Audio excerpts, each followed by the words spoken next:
Hi. How's everybody? I'm Kevin Reid. I would like to share with you some things that have been very important to me in my evolution as an abstract artist. And Patty, you did it on purpose, didn't you? You told me that just like to make me look bad, didn't you? Watch this, everybody.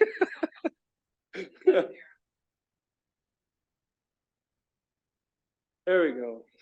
So this is my family, my most important treasure and uh, influence in my development as an artist, and literally in every other way.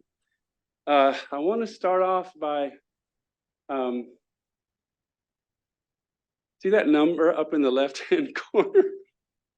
Believe it or not, that's when I was born. Oh, let's get rid of that number. Come on, go, Patty. So I graduated from high school, if you can imagine, in 1975, long before most of my classmates were born. I didn't do well. I didn't do so well in. This is obnoxious. This is really quite a delay, isn't it? Yeah. I didn't do well in high school. In fact, I was the last in my class in high school, and barely graduated, and went off to college for a year or so, and tried really hard to fail out of college as well, and decided I should do something different for a while. So I went off to a professional baseball umpire school in Daytona Beach, Florida for a while. And that's me up there. I was the most outstanding student, they called us, out of 300 of us. And some people say I should have stayed in the game, but I thought there were other things that were ahead of me. The point of this rambling is that this, I think, all qualifies me for being a card-carrying member of the Old in Art School Club. And in fact, I'm probably the the president of the Old in Art School Club, at least at MCAD. But hallelujah, thank goodness, I am not the only one that is in this class.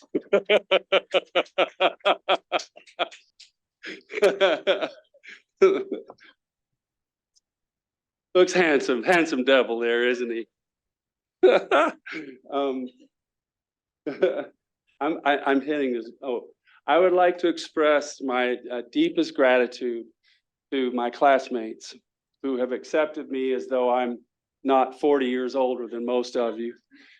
And I would like to say with a lot of sincerity and energy, I would like to thank my mentor, Ann Leibovitz, the indefatigable, energetic, creative, supportive, fun, wonderful counselor and guide over the past year and a half. Ann, thank you.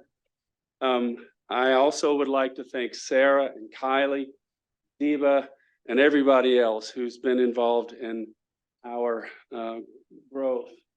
Fast forward many decades, and I became a member of the staff at Mayo Clinic in Rochester, where I treated people with chronic pain. That was the office right there. I was there for about 26 years or so. So I treated people with chronic pain and all of the nuances and negative things that went along with that. I was also a medical ethics consultant. After a graduate degree in medical ethics, I began doing clinical ethics consultations in the hospitals in morally relevant dilemmas. So, for example, whether to continue or discontinue life-sustaining support. So, truth is, I'm a sensitive dude, and after a while, this all caught up with me. And to be honest, it felt like what the next slide is going to show, but I can't seem to get it. Oops. Sorry, this just isn't working, gang. anyhow, I spent all of my time with people in pain of one sort or another. And as some of you know who live with persistent pain, it has no voice. In fact, pain destroys language. And this is the group within which I spent all of my time. And as I was saying, I'm a bit of a sensitive guy, and this really did catch up with me after a while.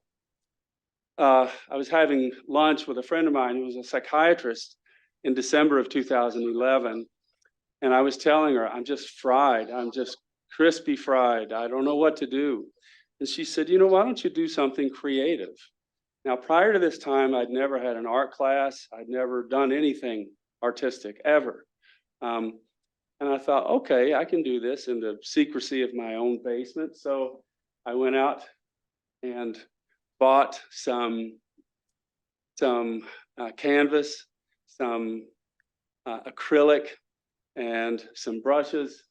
And I did what any aspiring artist would do. Of course, I'm sure Shafrin would have shown you this in her sketchbook had she gone back far enough.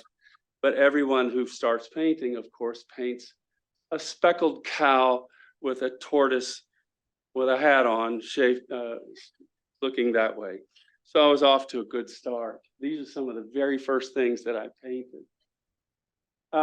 Over the years, I stayed at it. I got an art studio on South Broadway in Rochester, Minnesota.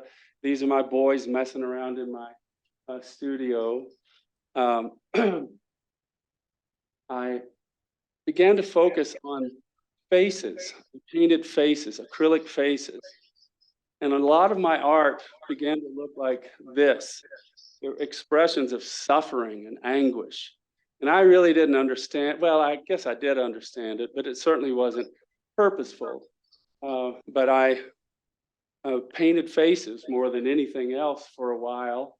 And I took a stab at it with watercolor for a long while. And you can see the despair and anguish in some of these faces as well. So I think it was working. I think I was able to express myself in ways that I couldn't otherwise. I took a stab at the whimsical for a while, which I really enjoyed a lot and probably will return to at some point.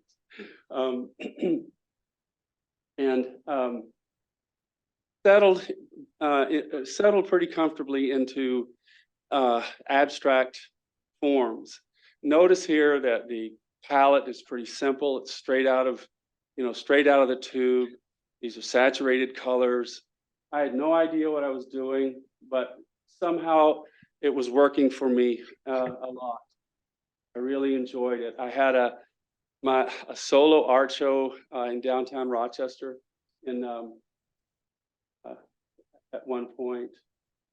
And then I came to MCAD, and I was determined to infuse a sense of intellectualism, or I was determined to create some sort of intellectual infrastructure to my abstract forms. So I tried to force feed my forms with some sort of scholarship. I wanted to have my art conform to art speak. And so because of my background in medical ethics, I thought, all right, well, I'll create an iconography, a book of symbols, and I will assign, and I did this. I created 100 random symbols, and I assigned a particular moral construct or a virtue to each of these symbols, with the harebrained notion that somehow people would look at them and think, oh, he's painting about, about kindness or something. I persisted with this. This is kind of what it looked like. There was a list of symbols, and you can see that some of these are compassion, humility, and so on. Let's say, for example, if I wanted to paint about grace, I would just go to page 9 in my fancy book, and voila, that's grace. So this would be at the core of this, whatever painting I was doing. And I had this sort of delusion that along the way that, you know, somebody might pick up on that fact or that idea that I was painting about these things. This was a struggle for me. I began to realize how ridiculous it was, but I continued to do these images like this one. Now, what do you think this is about? When you look at this, I bet you that 90% of you are thinking, ah, that's about beneficence.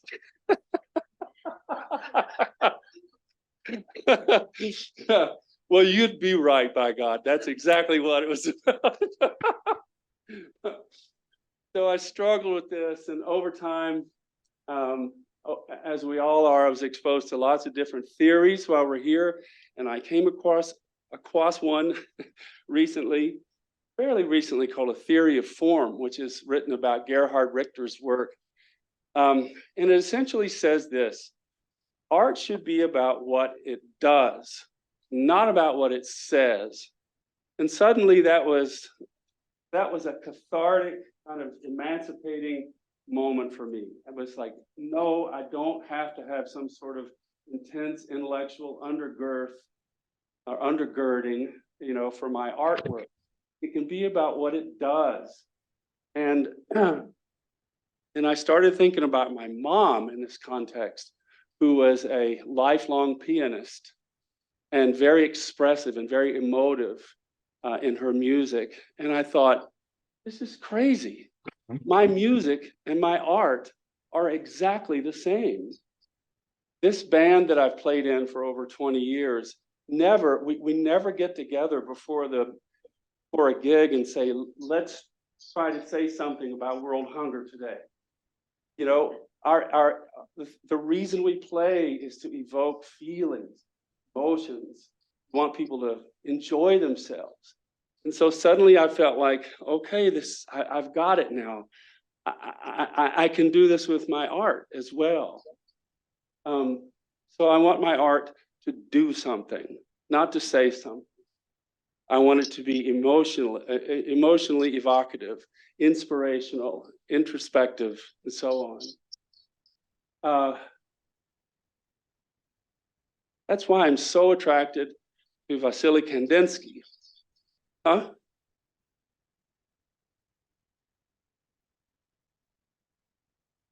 Oh, John always likes for me to show this.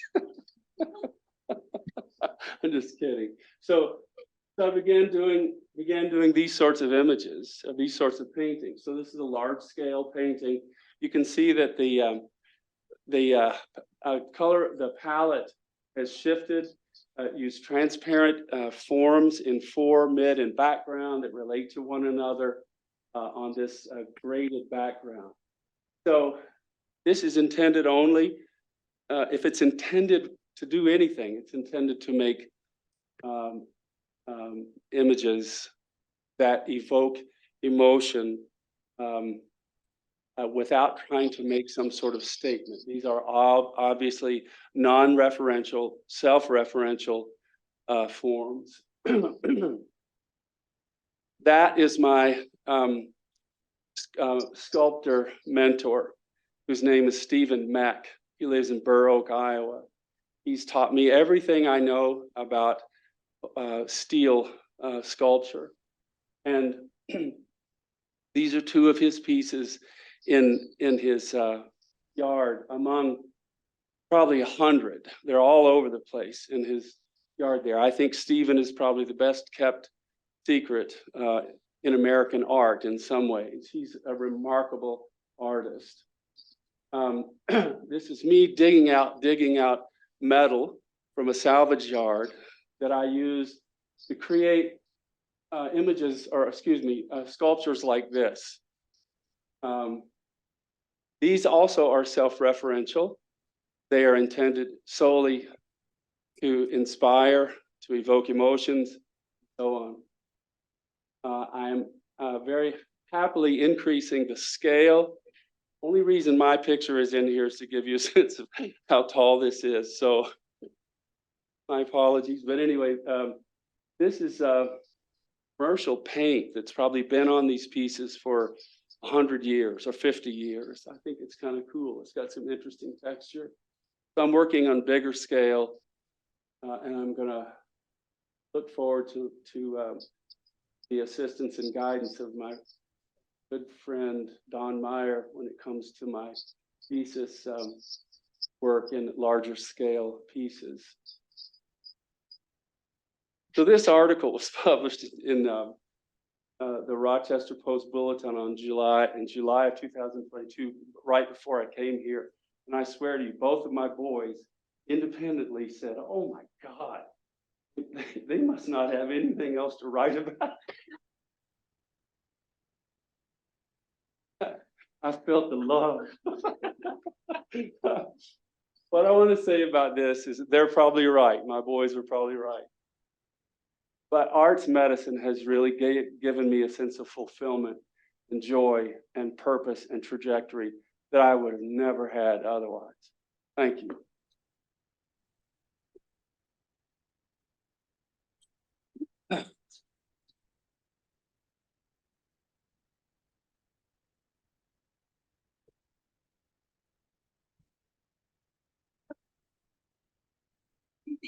Do you think that even though you don't want to refer to your notebook with the symbols and do you think that seeped in subconsciously anywhere? Yeah, I appreciate that. The question was, do I think that even though I don't want to refer exclusively to those images, are they embedded somehow subconsciously to the extent that I'll continue to use them? I really appreciate that. I know that will resonate with Anne, my mentor, who has said, "Don't you dare stop using them." But so I think the answer to your question is yes, I will use them, and I will continue to use them absent the delusion that anyone else will know what they mean except for me. Thank you. Jesse.